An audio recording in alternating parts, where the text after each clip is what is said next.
बच्चों के विकास का आधार शिक्षा, पोषण और आहार। तो आइए बचपन की इन जरूरतों को पूरा करने के संकल्प के साथ सुनते हैं समग्र शिक्षा उत्तर प्रदेश और यूनिसेफ लखनऊ की तरफ से प्रस्तुत ये कार्यक्रम जन पहल। शिक्षा प्रगति की ऐसी सीढ़ी, रोशन होती जिससे हर पीढ़ी। आज माता पिता ने है ठानी, विद्यालय प्रबंध समिति में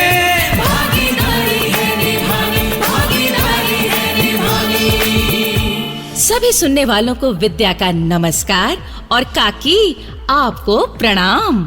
सुखी रहो विद्या बेटी, सुखी रहो। तुम्हें और सभी सुनने वालों को मेरी तरफ से ढेर सारा आशीर्वाद। काकी, ये जो हमारा प्रोग्राम है जन पहल, इसमें हम एसएमसी मतलब की विद्यालय प्रबंध समिति की भूमिका, जिम्मेदारियों और कामकाज की जानकारी को बांटते हैं। बिल्कुल ठीक कहा तुमने बेटी।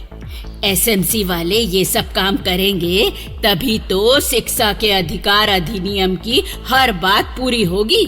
हाँ काकी, तो आज और आने वाली कुछ कड़ियों में हम एसएमसी की उस जिम्मेदारी की बात करेंगे जो बच्चों को दोपहर में स्कूल में मिलने वाले भोजन, अध्यापकों की स्कूल में हाजिरी और स्कूल में किसी भी प्रकार के भेदभाव को मिटाने से जुड़ी है। और ये तीनों ही बातें जरूरी हैं।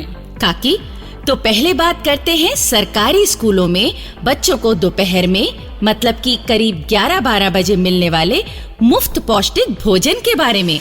हाँ, मुझे पता है, इसे मिड डे मील भी कहते हैं। लो देख लो, खाने की बात कहीं पर भी चले, ये चंदू ना सूंघता हुआ वहाँ पहुँच ही जाता है। ऐसा मत बोलो काकी, अपने यहाँ भी रोज दाल रोटी पकती है। हाँ रे, मैंने भी सुना है तेरी नई भाभी तो दाल बहुत ही बढ़िया पकाती है। अरे कहाँ काकी, अब उस दिन भाभी ने दाल पकाई तो जब भैया खाने बैठे तो बोले, चंपा दाल कितनी पकाई है? तो भाभी बोली 1 पाव होगी। तो इस पर भैया बोले, अच्छा होता अगर तुम 1 किलो दाल पकाती। तो भाभी खुशी से बोली, हाय क्या मैंने इतनी बढ़िया दाल पकाई है? तो फिर भैया क्या बोले? भैया बोले, नहीं, जितना तुमने दाल में नमक डाला है ना, मैं उस हिसाब से कह रहा हूँ। तो काकी, हम बात कर रहे थे सरकारी स्कूलों में बच्चों को मिलने वाले मुफ्त भोजन यानी मिड डे मील की। हाँ विद्या बेटी, मैं जानती हूँ कि ये एक ऐसा इंतजाम है स्कूली बच्चों के लिए जिसके एक नहीं अनेक फायदे होते हैं। हाँ काकी, ये भोजन पौष्टिक और संतुलित होता है, जिसे खाने से बच्चों का न सिर्फ शरीर ही विकसित और मजबूत बनता है बल्कि बुद्धि का भी विकास होता है और इस तरह बच्चों की सेहत का अधिकार पूरा होता है। और एक सेहतमंद बच्चा पढ़ाई और दूसरे सब कामों को आसानी से करने लगता है, मतलब कामयाब बच्चा कहलाता है। और काकी, एक बड़ी बात और। क्या?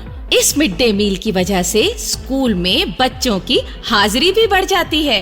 हाँ विद्या बेटी, ये बात तो सही पकड़ी तुमने।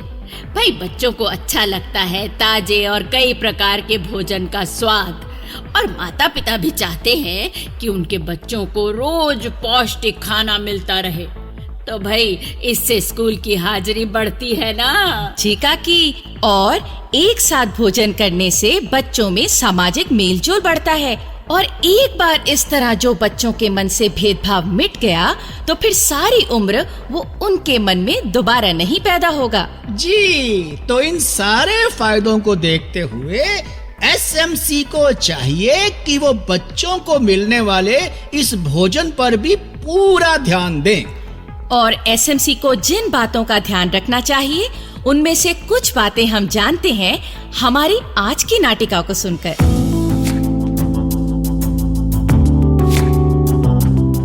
राम राम गोमती बहन। अरे नेमी चंद भाई, आओ बैठो। राम राम। लगता है मैं गलत समय पर आ गया हूँ आपके घर बहन। आप भोजन कर लो, मैं बाहर बैठ जाता हूँ कुछ देर। अरे ये क्या बात कर दी तुमने भाई। यहाँ बैठोगे तो क्या मेरी थाली में से रोटी छीन लोगे? बल्कि मैं तो कहती हूँ तुम भी खाओ रोटी, समय तो हो ही रखा है। नहीं। अरे बहू, एक थाली और लाना नेमीचंद भाई के लिए। नहीं नहीं गोमती बहन, मैं कुछ नहीं खाऊंगा। लो, तुम तो ऐसे कह रहे हो जैसे मुंह में अन्न ना धरने का व्रत ले रखा है। नहीं गोमती बहन, खाए बिना कोई कैसे रह सकता है भला। लेकिन हाँ, स्कूल की एसएमसी का अध्यक्ष होने के नाते ये मान रखा है मैंने कि जब तक स्कूल में बच्चों को मिलने वाले भोजन की हर प्रकार से उत्तम व्यवस्था नहीं हो जाती, तब तक मुझे भी भोजन में स्वाद नहीं आएगा। अरे क्या बात कही आपने नेमीचंद भाई, मैं आपकी इस सोच की कदर करती हूँ। और पंचायत प्रधान होने के नाते मैं आपको यकीन दिलाती हूँ कि बच्चों को दिए जाने वाले इस भोजन के इंतजाम को सुधारने के लिए पंचायत भी एसएमसी का साथ देगी। सच पूछो गोमती बहन, तो मैं इसीलिए आपके पास आया हूँ। हाँ तो कहिए ना आप अपनी बात। गोमती बहन, एसएमसी ये मानती है कि स्कूल में बच्चों को जो भोजन दिया जाता है तो उसमें शामिल खाने पीने की चीजों की क्वालिटी पर सबसे पहले ध्यान दिया जाना चाहिए। हाँ भाई, भोजन ताजा और पौष्टिकता से भरपूर होना चाहिए। जी बहन। नहीं तो बच्चों को क्या फायदा मिलने वाला है उससे। पर तुम चिंता न करो भाई, जांच परख के इस काम में पंचायत तुम्हारा पूरा साथ देगी। पंचायत किस प्रकार साथ देगी बहन? हम बारी बारी से ड्यूटी लगा देंगे गांव के लोगों की इस काम के लिए। और सुनो, जिले का जो खाद्य विभाग है ना, तुम चाहोगे तो वहाँ से भी माहिर लोगों को बुलवाकर खाने पीने की सामग्री की जांच करनी सीख लेंगे उनसे। बहुत बहुत धन्यवाद गोमती बहन, बहुत बहुत धन्यवाद। और नेमीचंद भाई, एक बात और भी बता दूं। जी। अब देखो, हमारे स्कूल में तो ये भोजन पकता है, पर अगर किसी स्कूल में कोई संस्था पका पकाया भोजन सप्लाई करती है तो वहाँ की एसएमसी को उस भोजन के नमूनों की भी जांच करनी चाहिए। हाँ गोमती बहन, हमें उस भोजन में भी स्वच्छता, ताजगी, स्वाद और पौष्टिकता की तसल्ली करने के बाद ही सप्लाई को जारी रखना चाहिए। और भाई, जहाँ तक अपने स्कूल की बात है तो एसएमसी को ध्यान रखना चाहिए कि भोजन पकाने का स्थान और भोजन पकाने वाला इंसान दोनों साफ सुथरे हों। हाँ बहन, और वो स्थान सुरक्षित भी होना चाहिए, मतलब कि वहाँ मक्खी, मच्छर, छिपकली आदि नहीं होने चाहिए और धूल आंधी का असर भी वहाँ नहीं होना चाहिए। नेमीचंद भाई, मुझे एक बात और याद आई। वो क्या? खाली पके हुए भोजन की जांच ही नहीं होनी चाहिए। भोजन पकाने के लिए जो कच्चा सामान आता है ना, उसकी जांच पर भी एसएमसी को ध्यान देना चाहिए। हाँ गोमती बहन, हम इन सब बातों का ध्यान रखेंगे। बस, तो फिर पंचायत भी हर काम में एसएमसी के साथ है।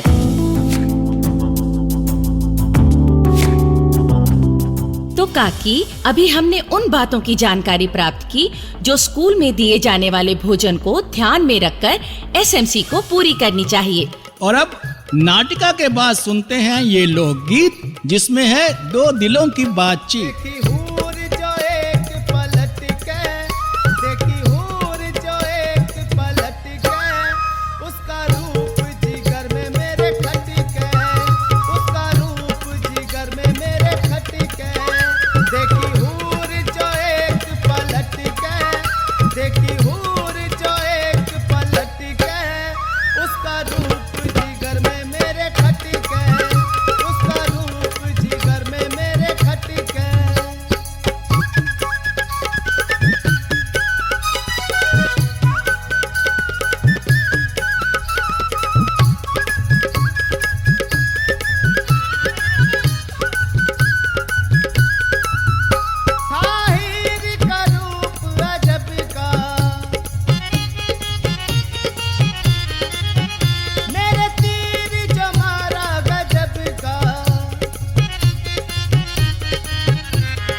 और अब सुनते हैं ये प्रेरक संदेश।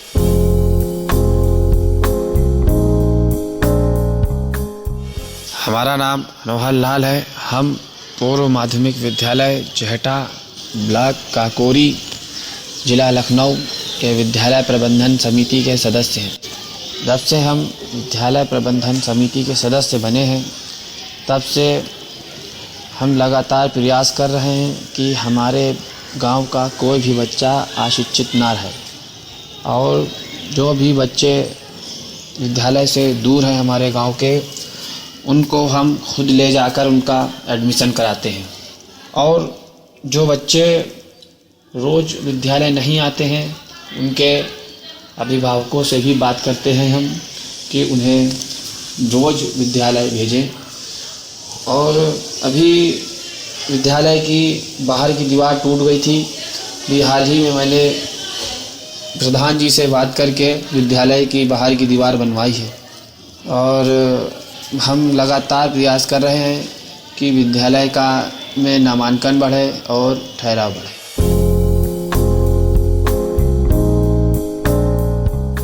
और अब आपको हमारा चंदू बताएगा कि बच्चे जब स्कूल जाते हैं तो लौटकर परिवार को भी कैसे समझदार बनाते हैं। अरे विद्या बहन, आपने ये जिम्मेदारी मुझे दे दी, बहुत अच्छा किया। तो नन्ना दीपू स्कूल से लौटा तो अम्मा को उसने बताया, स्कूल में स्वास्थ्य जांच को आए मास्टर जी ने समझाया, बीमार जब कोई होता घर में तो क्यों करते हो अंधविश्वास, बीमारी के लक्षण दिखते ही जाओ डॉक्टर जी के पास। भाई ये बात दीपू ने बताई बहुत ही खास।